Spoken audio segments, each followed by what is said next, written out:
Assalamualaikum warahmatullahi wabarakatuh. Hai teman Tangerang, kembali lagi di Star Radio 5G. Sekarang kita sedang ada sesi tanya jawab itu seputaran Ramadan. Tentunya acaranya cuma ada di Ramadan. Bersama gue balik lagi di Lutfi Ramansyah. Sekarang kita ada kedatangan bintang tamu kita yaitu Ustadz Romi juga. Assalamualaikum Ustadz Romi. Waalaikumsalam warahmatullahi wabarakatuh. Mas Lutfi, sehat? Alhamdulillah sehat. Di sesi kedua ini kita akan membahas topik yang berbeda. Apa topiknya? Gerakan peduli sampah sebagai cerminan bagian daripada iman. Yang sama-sama kita tahu sebagai umat Muslim, an-nadzafatu minal iman. Kebersihan itu sebagian daripada iman. Oke nih, aku mau nanya nih ke Ustadz Romi. Ustadz, gimana sih cara kita lihat sampah sebagai cermin dari kebaikan dan perhatian kita sebagai orang yang beriman? Ya, terima kasih Mas Lutfi gitu.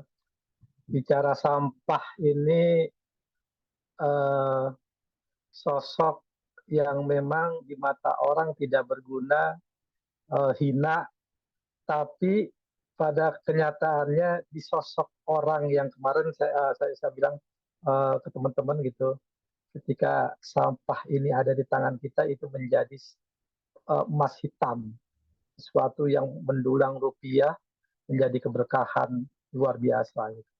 Nah, gerakan sampah ini sudah kita lihat sudah masif di wilayah-wilayah, tapi yang menggerakkan itu petugas, bukan kita gitu Mas Uti. Nah, eh, mumpung kita bisa diskusi hari ini, saya ingin bahwa kepedulian sampah ini menjadi satu berangkatnya dari tadi keimanan bahwa kebersihan adalah bagian dari iman. Itu satu dulu.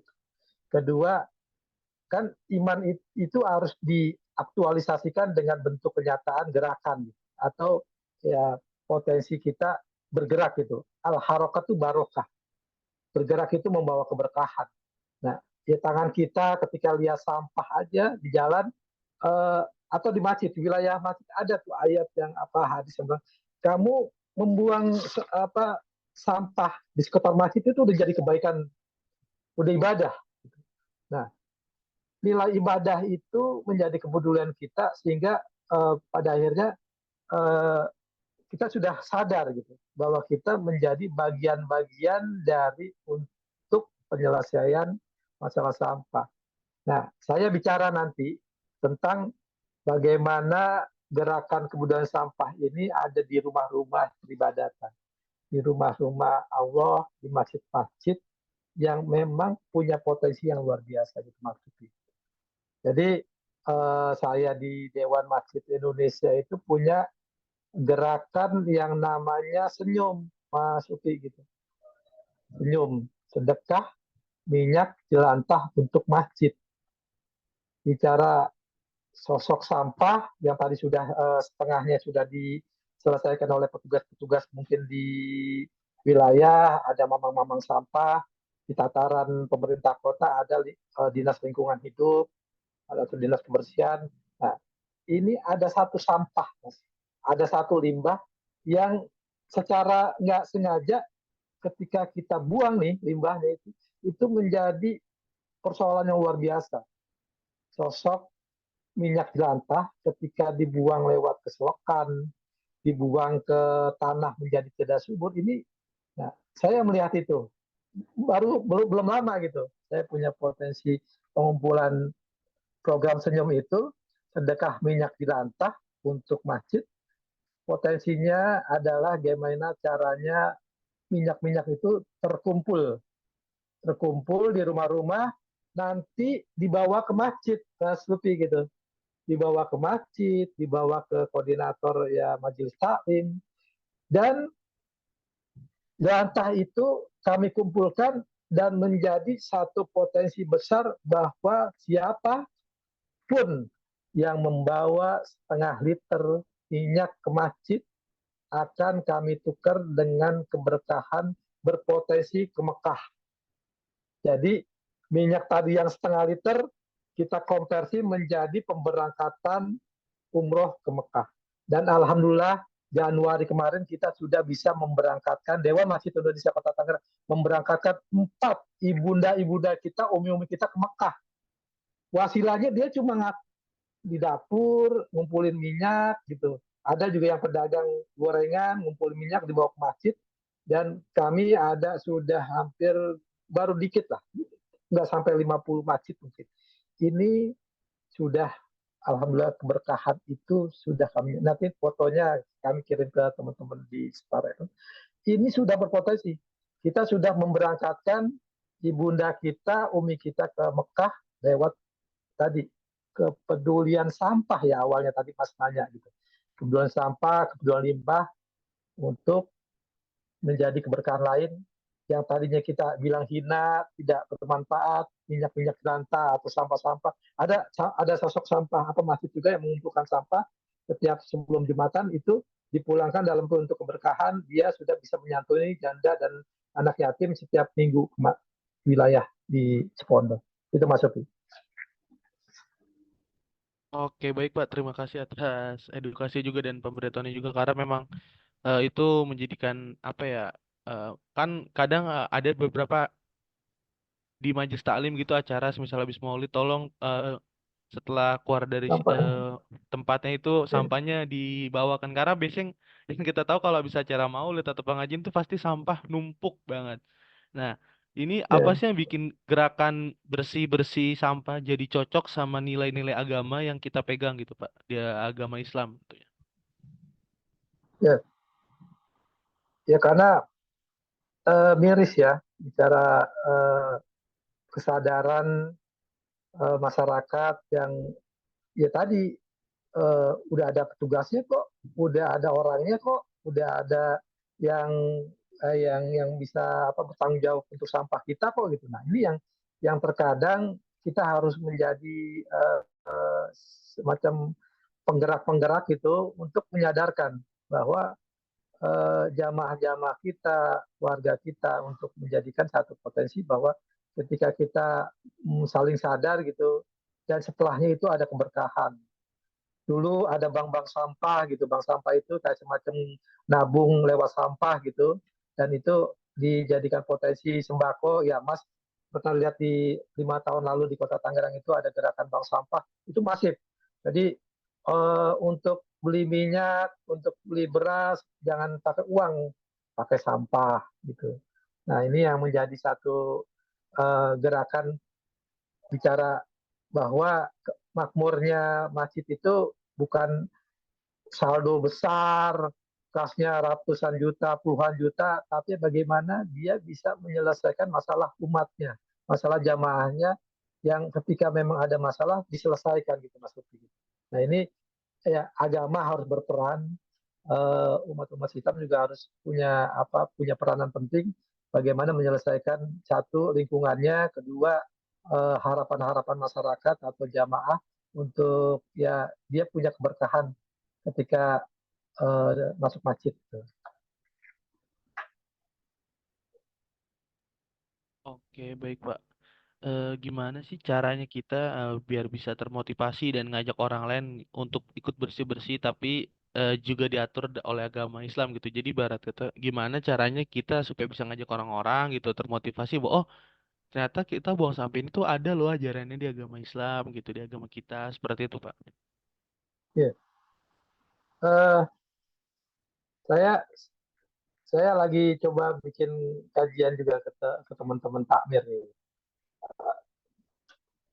Mas Lutfi pernah nggak uh, mendengar atau menyaksikan bahwa ini kan setiap hari Jumat itu kita sholat Jumat, dan situ ada khotib yang bicara ke mimbar tentang ketakwaan.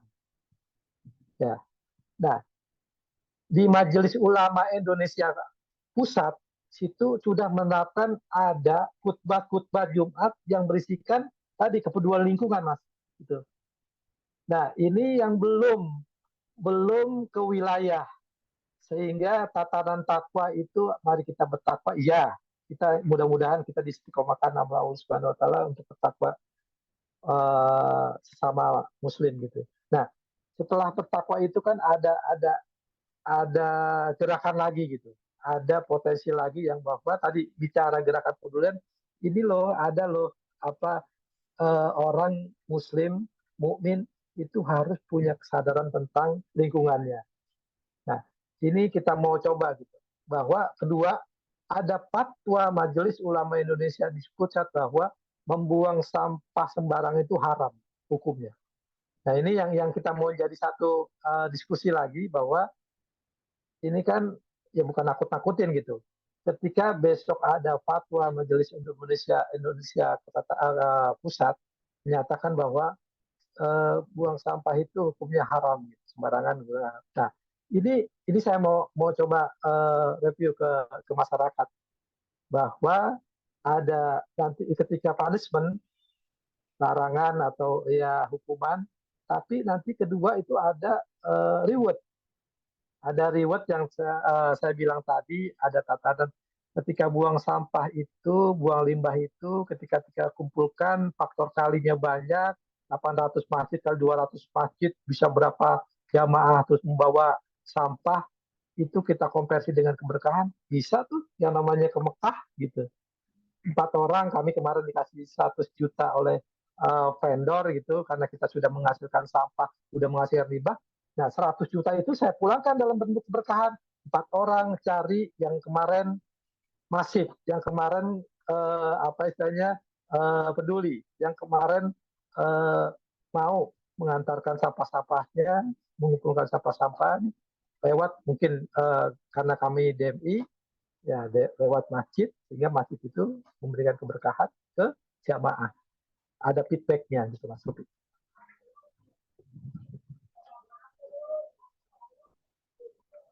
Oke, baik Pak. Itu mungkin salah satu ya cara supaya orang-orang tuh termotivasi. Karena kan saya tuh kadang suka gatal aja gitu mata saya. Maksudnya kayak, kok di Ya, masjid kadang kamar mandinya kotor, apa mungkin takmirnya kurang bersih. Nah, ya, kadang masih ya, ada sampah yang berserakan juga gitu loh Pak. Apa sih ya. Pak ya aturan dalam agama yang nunjukin pentingnya kita jaga kebersihan di lingkungan sekitar gitu. Karena kan kita itu hidup bersosialisasi gitu. Bahkan Rasulullah kita aja ngajarin bahwa kita supaya hidup bersih gitu Pak. Ya. Harus dimaklumi juga ya nih kadang saya juga bicara tadi Mas Rupi bilang begitu jadi ya apa prihatin juga banyak masjid-masjid yang belum apa memberikan perhatian apa ya eh, ke masyarakat atau ke jamaah ketika datang ke masjid. Kok mau pesing atau mau kurang apa kurang bersih gitu. Nah ini juga PR kami gitu Pak Suki untuk memberikan edukasi kembali ke takmir-takmir bahwasanya itu sedianya seminggu sekali atau sebulan sekali itu harus masjid itu punya gerakan bersih-bersih tidak hanya petugas atau DKM atau bidang-bidang kebersihan yang bekerja atau marbot lah, marbot. Nah, ini kan ketika ini masih ada persepsi bahwa masjid kan ada marbotnya, udah digaji, udah biarin aja sih. Nah, ini kita mau coba review kembali bahwa masjid itu punya kita, gitu. Tanggung jawabnya tanggung jawab bersama, gitu, Mas Lutfi ya, bahwa eh, masalah jamaah itu harus punya kepedulian juga ke masjid.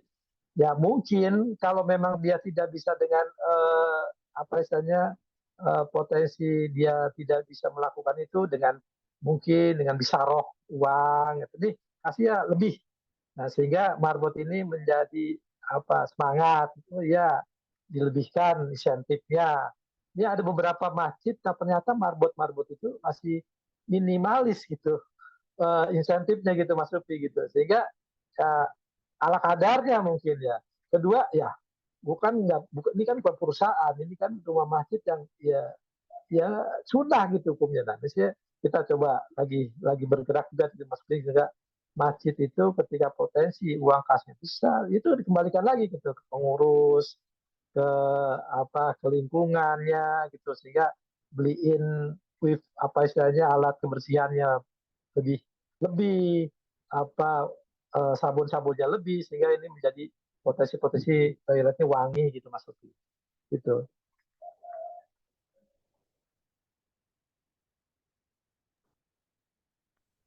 Oke, iya Pak. Ya itu memang salah satu jadi kendala kita ya. Apalagi ini biasanya Ya, terawih kan ada beberapa masjid mungkin yang terawih sampai keluar luar masjid sampai menggelar tikar gitu atau mungkin beda. karpet. Nah itu biasanya Ya, yang tidak terpantau kan yang di luar masjid. Biasanya iya, maksudnya iya. yang luar area masjid gitu. Gimana sih kita bisa jadi contoh yang baik buat orang lain dalam praktek peduli sampah sebagai bagian daripada iman kita gitu. Dibandingin kayak ini, ternyata kayak orang tuh ngeliat, ih, ternyata kalau sampahnya dibuangnya pada tempatnya tuh enak gitu, bersih, masjid pun tertata dengan rapi gitu loh, seperti itu, Pak. Iya. Eh, saya melakukan apa ya, kebetulan sampah itu dari tahun 2013 sudah mulai gitu Mas. Bahwa saya punya gerakan yang tadi saya bilang Kompimpah itu himpunan orang muda peduli sampah. Nah, saya mengajak beberapa teman-teman di wilayah-wilayah di 13 kecamatan Kota Tangerang itu punya komunitas yang berbeda. Tapi ketika berbeda itu ya sesuai dengan karakter itu, karakternya wilayah masing-masing, kita diskusi, saling menyempurnakan, saling memberikan ide. Kenyataannya waktu itu sudah bisa membuahkan satu penjagaan, penyadaran bahwa sampah itu sudah bisa diolah. Karena apa? Kemarin lihat kejadian kebakaran di sampah apa di Rawakucing, Iya, Pak. TPS Rawakucing ya, itu ya nangis kami gitu. Nah ini lagi di satu olahan gitu, pemikiran bahwa ketika tadi kita cuma membebankan petugas gitu. Nah, petugas dikumpulkan menjadi satu titik dibawa ke armada ke Rawakucing. Itu tidak ada penyelesaian di wilayah sehingga 10 ton dari wilayah, 10 ton lagi sampai TPA. Tidak ada penyelesaian di wilayah gitu. Nah, kami coba ya bagaimana tadi yang tadinya sampah non organik organik bertemu gitu, besok udah mulai dipisahin, buang sampahnya, ya kita bikin satu kampanye gitu, jamaah-jamaah ya, makanya pentingnya tadi nasihat kiai, ulama, ustadz dari masjid tadi. Oke, udah selesai yang namanya bertakwa, kita udah selesai, tapi bagaimana kedua adalah penyelesaian kita punya ke penyelesaian apa istilahnya kebutuhan lingkungan dari sampah. Ayo kita buat menjadi satu potensi tadi, eh, lingkungan wilayah kita bersih, lingkungan masjid kita indah. Kedua tadi berdampak bertahan. Itu ketika besok 800 masjid bergerak serentak semua kan hebat nih Mas gitu. Minta doanya Mas Lufi juga nih, kita terus gitu memberikan edukasi ke tamir-tamir. Ayo Pak Takmir, Pak Haji, Pak Yai, ajak jamaahnya untuk punya penyadaran sama-sama gitu. Jangan ngandelin marbot. Marbotnya satu, jamaahnya 200. Ketika tadi ada kegiatan yang sifatnya serta majelis taklim, ya kaum ibu juga harus ayo Bu.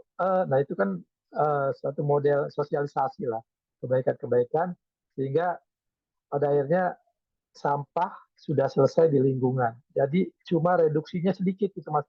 Dari 10 ton misalnya mau 5 ton dari wilayah, tidak tidak semuanya ketampung di TPA, tapi sudah selesai di wilayahnya dengan tadi potensi gerakan kepedulian lingkungan dari rumah-rumah ibadah. Itu. Minta doanya nih Mas Sufi ya, kami. Amin, amin, Pak. Mungkin Bapak kan salah satu pengurus Dewan Masjid di Indonesia gitu, Pak. Kira-kira apakah ada nggak sih kiat-kiat untuk kayak bahasanya ini menjadikan program gitu, mungkin bisa diwajibkan atau mungkin disunahkan di seluruh masjid Indonesia gitu. Karena kan saat ini yang saya tahu gitu hampir semua masjid di Indonesia dari segi kebersihan, dari segi kreatifnya itu condong terhadap Masjid Jogokarian. Karena itu salah satu inspiring banget buat terutama anak muda. eh Apakah mungkin ketika di masjid kita taruh bak sampah yang banyak atau mungkin ada tulisan-tulisannya? Karena tuh kadang di masjid bak Hmm. sampahnya udah ada 4 atau 3 tapi ada aja sampahnya Iya. dibuangnya di gimana gitu. Iya, Seperti iya. itu sih Pak. Eh, saya lebih condong bahwa setiap masjid itu ada, ya kembali lagi bicaranya anak muda gitu, milenial. Sosok milenial, sosok-sosok kader muda, muharik itu penggerak ya bahasanya gitu. Nah ini harus kita tempatkan di masjid-masjid, bahwa tidak mungkin juga gitu. Agak-agak pesimis juga saya, masa iya nyuruh orang tua gitu, Pak bikin tim ya, Pak Haji bikin tim ya, kita ke wilayah masing-masing atau ke RT masing-masing, Bapak jagain sono, Pak Haji jagain sini. Nah ini apa tidak relevan dengan kegiatan yang kita mau ciptakan gitu. Sejognya ya anak muda gitu. Saya ada beberapa titik-titik masjid yang memang situ anak mudanya sudah bergerak gitu. Contohnya keberhasilan tadi minyak di lantai tadi, kita nobatkan bahwa apa ya, ada rohis lah ya, rohis atau risma gitu, risma remaja masjid, di mana masjid itu berada, itu dia ternyata punya potensi yang luar biasa gitu Mas. Nah, penggerak-penggerak ini yang kita butuhkan sehingga kita bisa mampu menyelesaikan wilayah dengan uh, permasalahan sampah atau uh, kurang bersihnya musola, masjid itu dengan tatanan anak muda gitu. Saya berharap anak muda ini masuk masjid lagi karena ya, kembali lagi masjid krisis anak muda. Nah, bagaimana anak muda menjadi pengganti orang-orang tua yang hari ini memimpin, ya kan, pemimpin yang keren itu, yang baik itu bisa menjadikan pemimpin-pemimpin baru. Bukan dia aja menjadi pemimpin, tapi dia harus menciptakan pemimpin-pemimpin baru. Nah, pemimpin baru siapa? Ya anak-anaknya gitu. Ada anak Pak Haji, uh, ya istilahnya mainnya di agak jauh gitu. Nah, harusnya Pak Haji itu anaknya suruh masuk masjid. Ya, ntar saya coba dah, jangan saya coba, harus gitu. Nah, ini saya harus harus terus gitu ya, meyakinkan bahwa Pak Haji besok Pak Haji itu selesai gitu, selesai dalam konteks umur juga apa senja gitu. Nah, harus menjadikan satu potensi kelanjutannya anak-anak muda bergerak untuk menyelesaikan eh, masalah-masalah di wilayah. Tambah lagi bagaimana saya lihat masjid-masjid yang ya Jogokarian, Sragen itu anak muda loh mas semuanya, rata-rata hampir 80% 90% dia anak muda. Dan tadi berbasis komunitas, tidak sendiri, dia punya keasikan lewat komunitasnya sehingga setiap hari itu ada masalah yang diobrolin lewat komunitas itu. Itu Mas Sofi.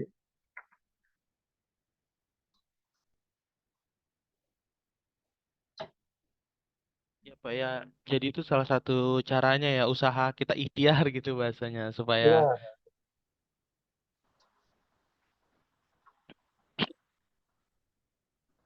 apa sih yang bisa kita lakukan gitu sebagai diri sendiri nih, mau yang mungkin saya atau mungkin Ustadz Romi gitu, biar nggak bikin sampah terlalu banyak gitu sesuai ajaran Islam. di Islam itu ada kalimat tasbaqul khairat ya, berlomba-lomba dalam kebaikan gitu ya.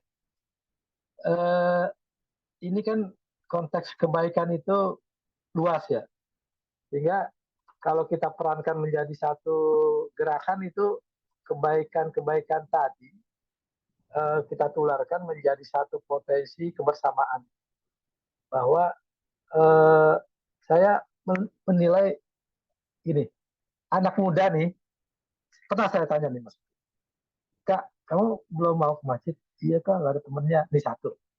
Kedua kak, kamu ke masjid punya program apa? Ya punya sih program, tapi kadang suka apa dicemes oleh bapak-bapak kita. Nah dua tuh. Ketiganya, kadang kak, ayo kak ke masjid. Iya, ntar kalau udah keluarga. Nah, hal-hal yang begini kan yang kadang ya saya bilang bahwa di mungkin saya bisa referensikan bahwa di Quran itu ada yang bilang kamu adalah sebaik-baiknya umat. Ya, jadi kamu harus jadi sebaik-baiknya umat untuk menjadikan mengajak kebaikan. menyeru kepada yang ma'ruf dan mungkar, sehingga mencegah nih ya, mencegah yang tadi perbuatan buruk menjadi benar, baik. Nah, ketika itu kamu lakukan, kamu bakal jadi orang beruntung, Kak. Nah, jadi ketika kamu harus menjadi sebaik-baiknya umat hari ini, mengajak kebaikan, terus mencegah kemungkaran, dan rewardnya Allah ngasih kamu orang yang beruntung. Kembali yang kreatif tadi, orang kreatif itu bicara solusinya banyak banget gitu ketimbang orang yang biasa-biasa. Nah ini uh, surat apa ya, Al Imran ya kalau salah. Nah ini menjadi modal dasar gitu. Nah besok minggu apa bulan depannya saya ketemu lagi si kakak, dan itu dia mulai bergerak mengajak beberapa temannya, dan hari ini itu masjidnya sudah mulai ada perubahan. Nah, saya meyakini ketika tadi Mas Upi bilang bahwa gerakan ini ya butuh tahapan, butuh ya pelan-pelan. Ya mudah-mudahan dari 1-2 bulan, 1-2 tahun, sehingga ini menjadi satu pensempurnaan. Bahwa di sana ada Jogokarian, di sini ada 800 masjid yang sama, dan sehingga ini menjadi potensi bahwa selesai sudah, bahwa masjid kita sudah tidak ada yang namanya ketemu tuh yang namanya toilet nggak nggak nggak bersih, toilet bau pesing, itu toiletnya nggak harum. Besok mudah-mudahan kita punya yang namanya rumah-rumah ibadah itu yang nyaman, sejuk, dan tadi penyelesaian jamaah ya gitu sudah dilakukan dari masjid, gitu Mas. Oke, baik. Terima kasih banyak nih Ustadz Romi atas edukasinya, terus knowledge yang udah dikasih ke kita gitu. Karena kan ya memang agama kita itu sangat-sangat cinta kebersihan dan apa namanya bahasa. Makanya kalau dijelaskan di hadis riwayat Muslim, bunyad dinu ala nadzafah, ya kan? Agama itu dibangun berasaskan kebersihan, seperti itu.